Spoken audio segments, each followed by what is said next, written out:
Hi friends! Today we're building a fabulous Barbie outfit using Play-Doh. But before we start, make sure to hit that subscribe button for more fun crafts. Did you know that over 100 Barbie dolls are sold every minute worldwide? That's a lot of fashion.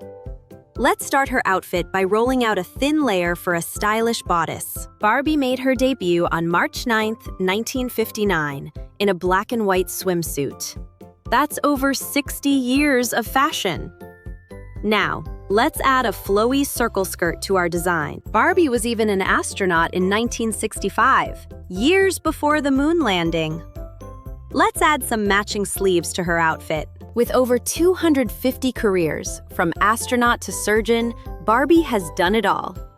We're finishing her look with some sparkly Play-Doh accessories and stars. Ta-da!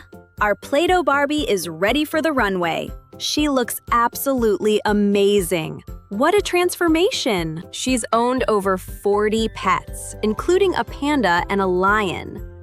Every animal lover needs a stylish handbag, so let's make one. Barbie is a leader too. She's run for president in almost every election cycle since 1992.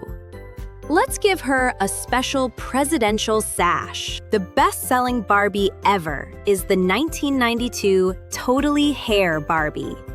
We're adding some colorful Play-Doh hair extensions to match that iconic style. Which career should Barbie try next? Let me know in the comments. Don't forget to subscribe for more Play-Doh fun. See you next time!